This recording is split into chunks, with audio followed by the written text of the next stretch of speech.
بسم اللہ الرحمن الرحیم۔ گمنام ہیرو کے معزز ناظرین السلام علیکم۔ دوستو لائک ضرور کر دیا کریں، شکریہ۔ آئیے چلتے ہیں کہانی کی طرف۔ میں بہت جلدی میں ہوں، وہ لوگ باہر میرے انتظار میں کھڑے ہیں، لاشیں پوسٹ مارٹم کے لیے چلی گئی ہیں۔ یہ خیال بھی رکھنا کہ ارونا گھر میں اکیلی ہے، اس لیے 2 پولیس کانسٹیبل باہر پہرے پر کھڑے ہیں۔ اسی آواز میں نہ بولنا۔ منصور بڑی تیزی سے کپڑے بدل کر چلا گیا۔ ارونا کمرے میں چپ کھڑی تھی۔ میں نے اسے سر سے پاؤں تک ایسے دیکھا جیسے میں اس جوان سال اور دلکش عورت کو پہلی بار دیکھ رہا ہوں۔ اس خیال سے ایک بڑا وزنی پتھر میرے ضمیر پر پڑا کہ منصور نے مجھ پر کتنا اعتماد کیا ہے۔ میں جرائم پیشہ انسان گناہوں میں ڈوبا ہوا تھا۔ یہ صحیح ہے کہ میں نے منصور کے ساتھ بڑی نیکی کی تھی، لیکن میں اتنا نیک نہیں ہو گیا تھا کہ منصور اپنی بیوی کو پورے اعتماد کے ساتھ میرے سپرد کر جاتا۔ اب جو میں نے ارونا کو ایک بار پھر دیکھا تو مجھے خیال آیا کہ یہ امانت بڑی ہی پاک ہے، میرا ہاتھ لگ جانے سے یہ میلی ہو جائے گی۔ البتہ مجھے ایک خطرہ محسوس ہوا۔ آپ کو یاد ہوگا کہ ارونا میرے پیچھے پڑ گئی تھی کہ وہ میرا بچہ پیدا کرے گی۔ اب پھر وہ مجھ سے وہی مطالبہ کر سکتی تھی۔ کیا سوچ رہی ہو ارونا؟ میں نے اس سے پوچھا۔ سوچ رہی ہوں، ارونا نے کہا، پولیس کی نوکری کتنی خطرناک ہے۔ تم یقیناً اپنے آپ کو خطرے میں محسوس کر رہے ہوگے۔ اپنے آپ کو محفوظ سمجھو خانو، یہاں تمہارے لیے کوئی خطرہ نہیں۔ ایک خطرہ ہے ارونا، میں نے بوجھل سی آواز میں کہا۔ ارونا نے چونک کر مجھے دیکھا اور بولی، منصور پر تمہیں بھروسہ نہیں؟ اس پر تو بھروسہ پورا ہے۔ میں نے کہا، مجھے تم پر بھروسہ نہیں خانو۔ اس نے حیرت زدہ لہجے میں پوچھا، کیا کہہ رہے ہو تم؟ مجھ سے تمہیں کیا خطرہ ہو سکتا ہے؟ یاد آتا ہے کہ تم درگاہ میں میرے پاس آئی تھی، میں نے آہ بھر کر کہا، اور تم نے مجھ سے ایک مطالبہ کیا تھا۔ مطالبہ؟ ارونا نے پوچھا اور خود ہی بولی، اوہ یاد آ گیا، وہ وقت کچھ اور تھا خانو۔ منصور کی محبت نے اور اتنے پیارے سہاگ کے اجڑنے کے غم نے مجھے پاگل کر دیا تھا۔ تم نے یہ بات کیوں کہی ہے؟ اس لیے کہ تم پھر وہی مطالبہ نہ کر بیٹھو۔ میں نے کہا، تم نے دیکھ لیا ہے کہ منصور کتنے اعتماد سے تمہیں میرے حوالے کر گیا ہے۔ ارونا ہنس پڑی اور ہنستے ہنستے اس نے بازو میرے گلے میں ڈال دیے۔ تم سے اچھا بھائی اور کون ہو سکتا ہے؟ اس نے بڑی شگفتہ لہجے میں کہا۔ تم نے میرے سر پر ہاتھ رکھ کر قسم کھائی تھی، ایسی قسم صرف بھائی کھا سکتے ہیں۔ میں سچ کہتی ہوں کہ مجھے بچہ نہیں منصور چاہیے۔ اب میں تم سے بچہ نہیں مانگوں گی، خدا سے مانگوں گی۔ مجھے اس طرح سکون اور اطمینان محسوس ہوا جیسے انگریزوں نے میرے تمام جرائم بخش دیے ہوں۔ اس کے ساتھ ہی میں نے محسوس کیا کہ میرے سینے میں یا میرے دماغ میں یا میرے وجود میں کہیں نہ کہیں ایک دھماکہ ہوا ہے۔ میں بیان نہیں کر سکتا کہ کیا ہوا۔ مجھے ایسے محسوس ہونے لگا جیسے میں کمزور سا ایک انسان ہوں اور ارونا ایک عظیم عورت کے روپ میں میرے اوپر غالب آ گئی ہے۔ رانی نے مجھے کہا تھا کہ اس کی وہ پراسرار طاقت جس سے اس نے بڑے بڑے جابر گناہ گاروں پر حکومت کی تھی ختم ہوتی جا رہی ہے۔ بالکل وہی کیفیت مجھ پر طاری ہونے لگی۔ میں بے چین سا ہونے لگا۔ بیٹھ جاؤ خانو، ارونا نے کہا، مجھے معلوم ہے تم نے کچھ کھایا نہیں ہوگا۔ وہ مجھے بٹھا کر چلی گئی اور کچھ دیر بعد ٹرے اٹھائے آ گئی۔ اچانک میری آنکھ کھل گئی۔ میں ہڑبڑا کر اٹھ بیٹھا۔ پہلا خیال یہ آیا کہ میں پکڑا گیا ہوں۔ مت ڈر یار، مجھے منصور کی آواز اور اس کے ساتھ ارونا کی ہنسی سنائی دی۔ میں شرمسار سا ہو گیا۔ رات جاگتے گزر گئی۔ منصور نے جمائی لیتے ہوئے کہا، ارونا تم ناشتہ لاؤ۔ رات کیا ہوا؟ میں نے منصور سے پوچھا۔ درگاہ اور مندر کے کھنڈرات پر چھاپا مارا تھا، منصور نے کہا۔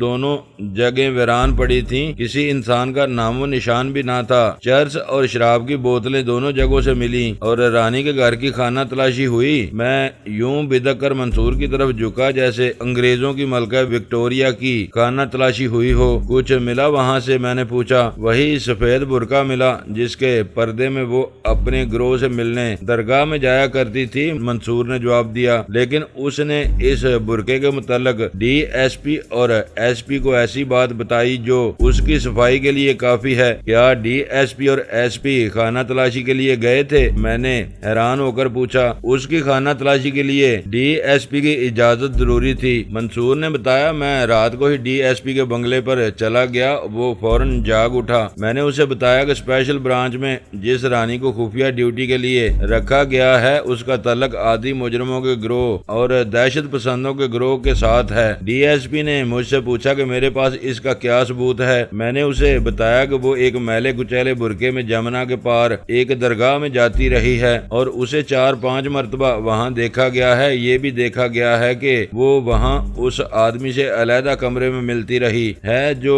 وہاں پیر بنا بیٹھا تھا. ڈی ایس پی نے پوچھا کیا وہ واقعی پیر ہے؟ تب میں نے اسے بتایا کہ وہ اور اس کا ایک ساتھی میرے ریوالور کی گولیوں کا نشانہ بن چکے ہیں. میں نے اسے یہ بھی بتایا کہ اسے تھانے سے باقاعدہ رپورٹ تھوڑی دیر میں مل جائے گی. پھر میں نے ڈی ایس پی کو سارا واقعہ سنایا. آپ نے ڈی ایس پی کو بھی وہی بیان دیا ہوگا. میں نے اس میں 2-3 مزید جھوٹ شامل کر لیے تھے. منصور نے کہا. ڈی ایس پی کو پوری واردات سنا کر میں نے اسے کہا کہ رانی کی خانہ تلاشی ضروری ہے. ڈی ایس پی نے کہا ایس پی صاحب کو بتانا بہت ضروری ہے. یہ کہہ کر ڈی ایس پی نے ایس پی کو ٹیلی فون کیا. ایس پی نے اسے حکم دیا کہ ڈی ایس پی اور میں علاقہ کا ایس ایچ او بمے ضروری عملہ پولیس ہیڈ کوارٹر میں پہنچ جائیں. ہم سب وہاں پہنچے تو ایس پی وہاں موجود تھا. صبح کے 3 بج رہے تھے. وہاں سے ہم رانی کی کوٹھی پر گئے اور اسے جگایا. مجھے پہلے ہی امید تھی کہ رانی کے گھر سے کوئی قابل اعتراض چیز یا اسلحہ نہیں ملے گا. تم جانتے ہو کہ وہ اتنی کچی عورت نہیں. مجھے معلوم تھا کہ تیسرا آدمی جو میرے گھر سے بھاگ گیا تھا وہ سیدھا رانی کے پاس پہنچا ہوگا. ایسی توقع رکھنا بیکار تھا کہ وہ آدمی رانی کے گھر مل جائے گا. رانی جب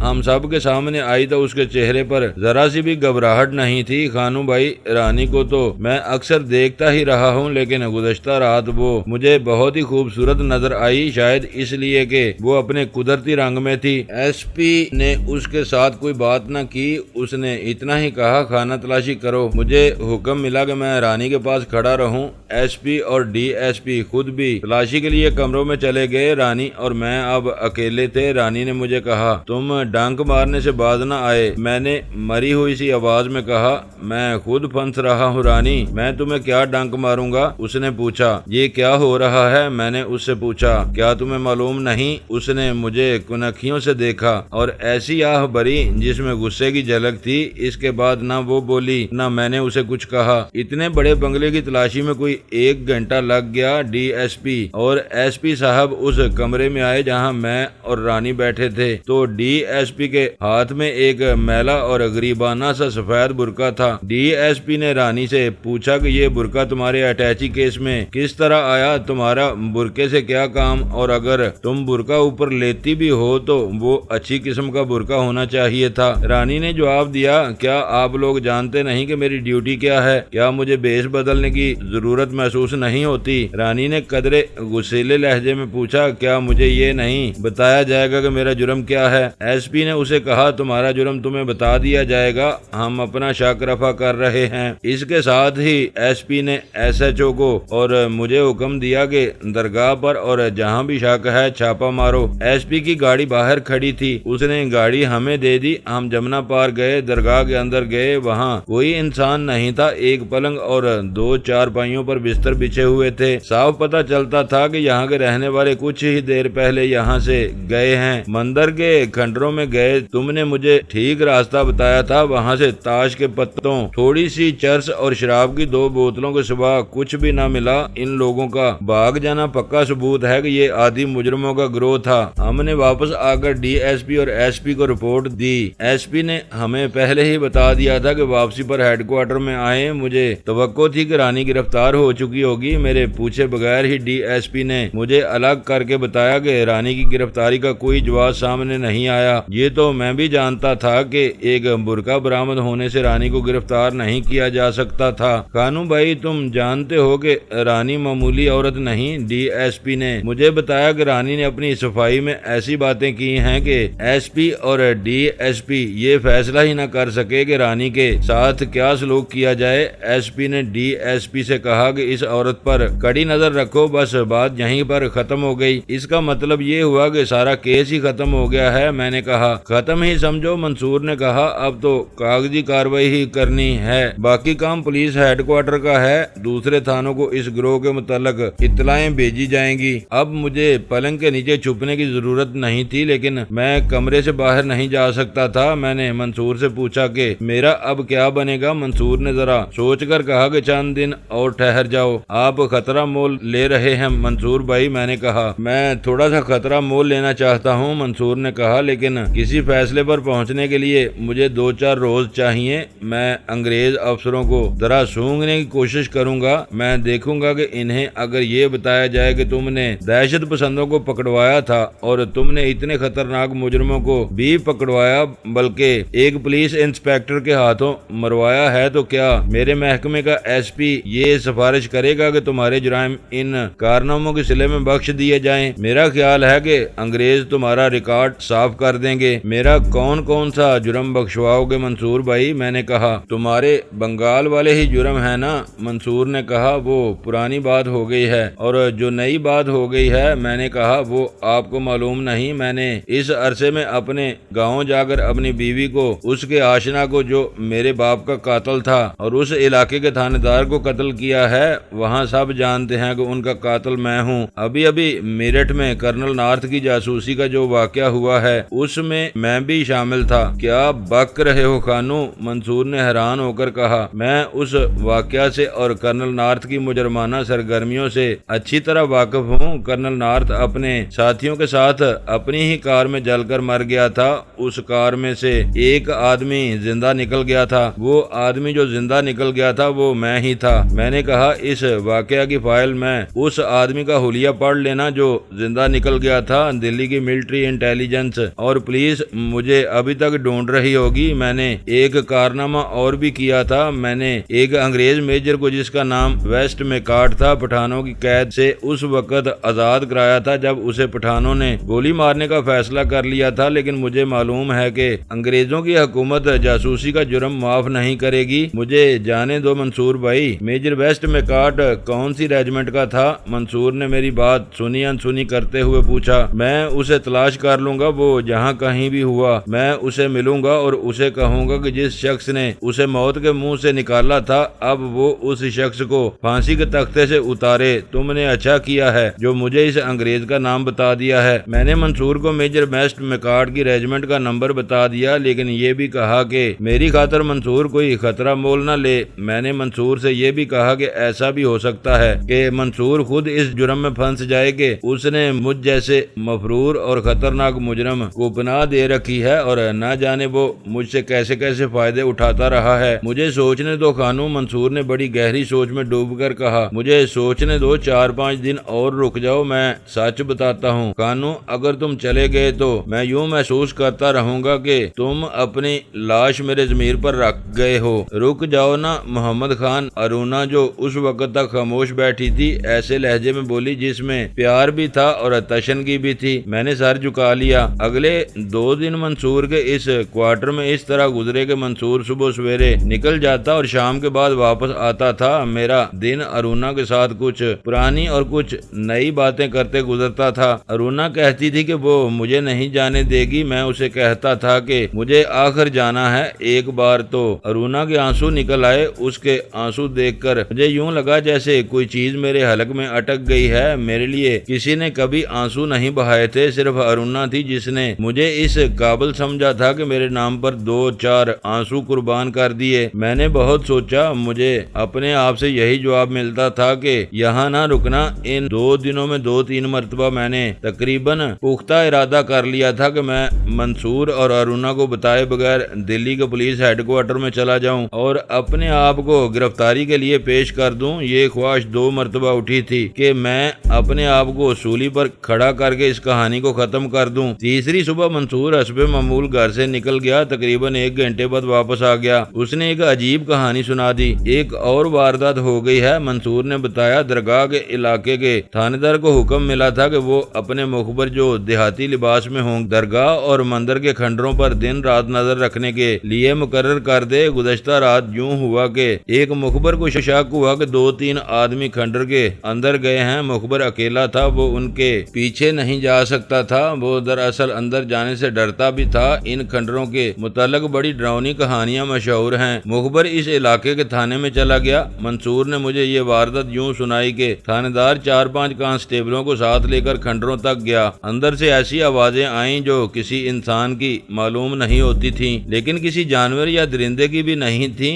تھانے جو ہندو تھا پہلے تو ڈر گیا، لیکن اسے حکم بڑا سخت ملا ہوا تھا کہ درگاہ یا کھنڈروں کے اندر کسی بھی وقت کوئی حرکت ہو تو وہ اندر جا کر دیکھے۔ تھانے کو مجبوراً ٹارچ روشن کر کے اندر جانا پڑا۔ کانسٹیبل بھی اس کے ساتھ گئے۔ اس پارٹی کے پاس 3 ٹارچیں تھیں۔ وہ 2-3 کمروں اور سرنگ نما راستوں میں سے ہوتے ہوئے ایک ایسی جگہ پہنچ گئے جہاں کی چھت پوری طرح گری ہوئی نہیں بلکہ جھکی ہوئی تھی۔ ٹارچوں کی روشنی میں دیکھا کہ وہ بھی ایک کمرہ تھا جس کے کواڑ نہیں تھے۔ تھانے اس دروازے میں جا کر رکا تو اندر سے ایک گولی فائر ہوئی۔ یہ گولی تھانے کی ٹارچ پر لگی۔ تھانے ٹارچ پھینک کر پیچھے کو بھاگا۔ ان کھنڈروں میں رکے رہنا یا مجرموں کے پیچھے بھاگنا دوڑنا آسان نہیں تھا۔ 2 کانسٹیبلوں نے یہ دلیری کی کہ وہ روشنی کے بغیر اس دروازے پر گئے اور انہوں نے اندر رائفل فائر کی۔ ان کے پاس چھروں والے جو پولیس ہجوم کو منتشر کرنے کے لیے فائر کیا کرتی ہے، یہ راؤنڈ رات کو فائر کیے جاتے ہیں۔ ان کے چھرے پھیل کر بھاگنے والوں کو زخمی کر دیتے ہیں۔ اندھیرے میں نشانہ تو نہیں لیا جا سکتا، پھیلے ہوئے چھروں میں سے کچھ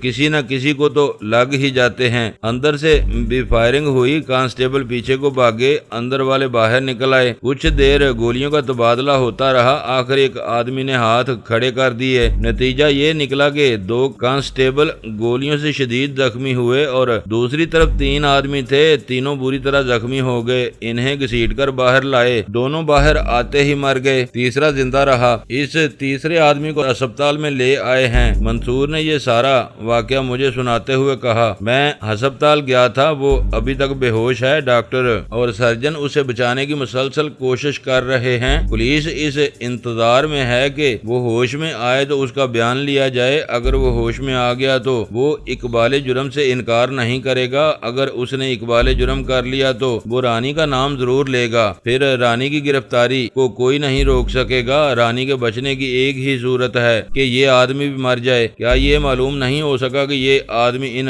کھنڈروں میں کیا لینے گئے تھے؟ میں نے پوچھا، یہ بھی تو ہو سکتا ہے کہ ان کا تعلق رانی اور جمال الدین کے ساتھ نہ ہو۔ یہ تعلق ثابت ہو چکا ہے، منصور نے جواب دیا۔ کھنڈروں کی تلاشی لی گئی تو اس کمرے میں جہاں یہ تینوں پائے گئے تھے ایک جگہ دیکھی گئی جس سے سل کی طرح کا ایک پتھر ہٹا ہوا تھا۔ وہ پتھر ہٹا کر دیکھا گیا تو اس کے نیچے ایک گڑھا تھا جس میں کپڑے کے تھیلوں میں زیورات، کرنسی نوٹ اور روپے کے سکے پڑے ہوئے تھے۔ پہلے جب ان کھنڈروں کی تلاشی لی گئی تھی تو کسی کو محسوس تک نہ ہوا تھا کہ فرش کے نیچے اتنا خزانہ دفن ہے۔ یہ تینوں اسی گروہ کے آدمی تھے اور وہ یہ خزانہ نکالنے آئے تھے۔ جس خزانے کو پولیس نہیں دیکھ سکی تھی اس کا سراغ کوئی دوسرا کیسے لگا سکتا تھا؟ اس کا مطلب یہ ہوا، میں نے کہا، کہ رانی کی قسمت اس شخص کے ہاتھ میں ہے جو ہسپتال میں بے ہوش پڑا ہے۔ میرا خیال ہے کہ رانی کا زوال شروع ہو چکا ہے۔ خانو بھائی، منصور نے لمبا سانس چھوڑتے ہوئے کہا، کبھی تو جی چاہتا ہے کہ اس عورت کو میں اپنے ہاتھوں ختم کر دوں۔ میں آپ کو یہ بتا دوں منصور بھائی، میں نے کہا، رانی اگر زندہ رہی اور اس چکر سے نکل آئی تو وہ آپ سے اور ارونا سے ایسا انتقام لے گی کہ آپ دونوں ایک دوسرے کو پہچان نہیں سکیں گے۔ میں حیران ہوں کہ بان مندر کے قصے میں اس نے ارونا کو کیوں بخش دیا تھا۔ خدا کرے یہ زخمی زندہ رہے، منصور نے کہا اور اپنے دفتر چلا گیا۔ منصور رات کے کھانے کے وقت واپس آیا۔ ارونا کچھ ڈری سی رہنے لگی تھی، اس پر رانی کا ڈر سوار ہو گیا تھا جو میں نے اتارنے کی بہت کوشش کی، لیکن وہ کہتی تھی کہ تم کب تک ہمارے ساتھ رہو گے؟ وہ چڑیل کسی روز چپکے سے منصور کو مروا دے گی۔ ارونا کا ڈر بجا تھا۔ میں اسے تسلیاں تو دیتا رہا تھا، لیکن میں خود یہی خطرہ محسوس کر رہا تھا کہ اب رانی منصور پر بھرپور وار کرے گی۔ رانی میں انسانی جذبات تھے ہی نہیں۔ وہ میری محبت کا دعویٰ کیا کرتی تھی اور میں محسوس کرتا تھا کہ مجھے وہ دل کی گہرائیوں سے چاہتی ہے۔ پھر بھی میں ڈرتا تھا کہ اسے جب کبھی کسی انسان کے خون کی ضرورت پڑی اور اسے کوئی اور نہ ملا تو وہ میری گردن پر چھری پھیر دے گی۔ ہم تینوں نے اکٹھے کھانا کھایا اور منصور زیادہ تر رانی کی ہی باتیں کرتا رہا۔ اس نے خوشی کا اظہار کرتے ہوئے کہا کہ زخمی تھوڑی سی دیر کے لیے ہوش میں آیا تھا، ڈاکٹروں نے یقین دلایا ہے کہ وہ مرے گا نہیں اور وہ 2 دنوں بعد بیان دینے کے قابل ہو جائے گا۔ میں شام کو اسے دیکھنے گیا تھا، منصور نے بتایا۔ اسے افسروں کے الگ کمرے میں رکھا گیا ہے، اسے خون دیا جا رہا ہے۔ کمرے کے باہر 2 پولیس کانسٹیبل رائفلیں لیے بیٹھے ہیں۔ میں جب کمرے میں گیا تو مجھے ایسے محسوس ہوا جیسے زخمی نے ذرا سی آنکھ کھولی ہو۔ وہ شاید ہوش میں تھا اور اس پر نیند کا غلبہ تھا۔ ہم کھانا کھا چکے تو بیٹھے باتیں ہی کرتے رہے۔ تقریباً 1 گھنٹے بعد دروازے پر دستک ہوئی۔ منصور میرے متعلق بہت محتاط تھا۔ ضروری نہیں تھا کہ جو کوئی بھی آیا ہے وہ اس کمرے میں بھی آئے گا جہاں ہم بیٹھے تھے۔ پھر بھی منصور نے مجھے سر سے اشارہ کیا اور دروازہ کھولنے کے لیے باہر چلا گیا۔ میں پلنگ کے نیچے چلا گیا۔ مجھے قدموں کی آہٹ سنائی دی۔ منصور نے بلند آواز سے کہا، ارونا، رانی آئی ہے۔ میں سمجھ گیا کہ منصور نے خبردار کیا ہے کہ رانی آئی ہے۔ ارونا دوڑتی ہوئی دوسرے کمرے میں چلی گئی اور اس نے دروازہ بند کر دیا۔ میں حیران ہوا کہ رانی کیوں آئی ہے۔ میں نے کچھ دیر انتظار کیا تاکہ وہ سب اس کمرے میں بیٹھ جائیں۔ کچھ دیر بعد میں پلنگ کے نیچے سے نکلا اور دروازے کے ساتھ جا کھڑا ہوا۔ ارونا نے عقل مندی کی تھی کہ دوسرے کمرے میں جاتے جاتے اس کمرے کی بتی بجھا گئی تھی۔ اس دروازے میں ایک درد اتنی چوڑی تھی کہ اس کے ساتھ آنکھ لگا کر دوسرے کمرے کا خاصا بڑا حصہ نظر آ جاتا تھا۔ میں نے اس درد کے ساتھ آنکھ لگائی تو مجھے رانی سامنے بیٹھی نظر آئی۔ اس سے ذرا ہٹ کر دوسری کرسی پر منصور بیٹھا تھا۔ اگر منصور یہ نہ کہتا کہ رانی آئی ہے تو میں کبھی نہ مانتا کہ یہ عورت بان مندر والی یا پولیس کی اسپیشل برانچ والی رانی ہے۔ رانی تو جوان تھی لیکن اب میں اس کے چہرے سے بتا سکتا تھا کہ اس کی عمر 40 سال سے اوپر چلی گئی ہے۔ میں نے اس کے چہرے پر 2 لکیریں دیکھی۔ اس کی آنکھوں کے نیچے وہ جھریاں نمایاں تھیں جو بڑھاپے کا پتہ دیتی ہیں۔ اتنا ضرور ہے کہ اسے دیکھنے والے یہ کہہ سکتے تھے کہ یہ عورت جوانی میں بڑی ہی حسین اور دلکش رہی ہے۔ میں نے اس کے ماتھے پر 2 گہری لکیریں دیکھی۔ میں نے اسے 3-4 روز ہی پہلے دیکھا اور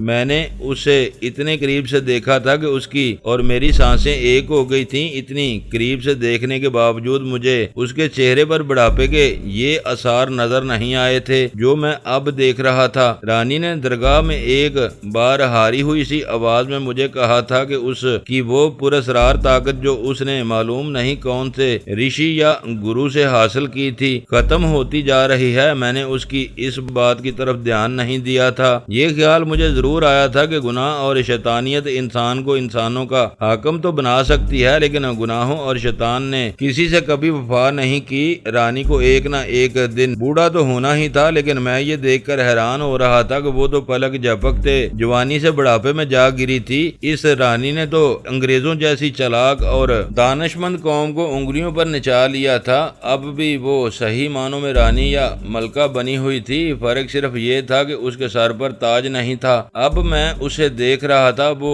چپ چاپ بیٹھی تھی۔ اس کے چہرے پر موت کی اداسی تھی اور اس کی آنکھوں کے دیے بجھے ہوئے تھے۔ اس کی آنکھیں تو مسکرایا کرتی تھیں۔ اس کی آنکھوں میں کوئی بولے بٹکے جھانک لے تو وہ شخص یوں بے بس ہو جاتا تھا جیسے کسی نے جادو کے زور سے اس کے جسم کی ساری طاقت سلب کر لی ہو۔ منصور، رانی نے ایسے کہا جیسے اس نے سسکی لی ہو، میں کچھ کہنے آئی ہوں اور یہ امید لے کر آئی ہوں کہ تم ارونا پر رحم کرو گے اور میری بات کو ٹال نہیں دو گے۔ میں چاہتی ہوں کہ ارونا اپنے گھر میں اسی طرح ہنستی کھیلتی رہے۔ تم مجھے دھمکی دینے آئی ہو رانی، منصور نے باوقار سے لہجے میں کہا۔ تم جانتی ہو کہ میں صرف کام کی بات سنا کرتا ہوں۔ تم جو کہنے آئی ہو وہ فوراً کہو اور میرا جواب سن کر چلی جاؤ۔ دھمکی کمزور انسان دیا کرتے ہیں، رانی نے کہا۔ جو انسان کچھ کر سکتا ہے اور جو کرنے کی طاقت رکھتا ہے وہ دھمکی نہیں دیا کرتا۔ میں تمہیں خبردار کرنے اور تمہارے ساتھ ایک سودا کرنے آئی ہوں۔ تم مجھے گرفتار کرانا چاہتے ہو لیکن تم ابھی تک محسوس نہیں کر سکے کہ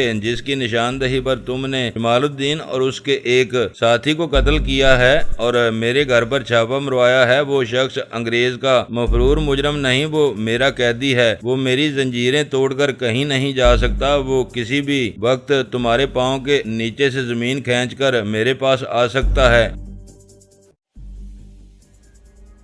دوستو ویڈیو کو لائک ضرور کر دیا کریں۔ ISI پاک آرمی زندہ باد، پاکستان پائندہ باد۔ معزز ناظرین، اپنا خیال رکھیے گا اور اپنے اس چینل کا بھی شکریہ۔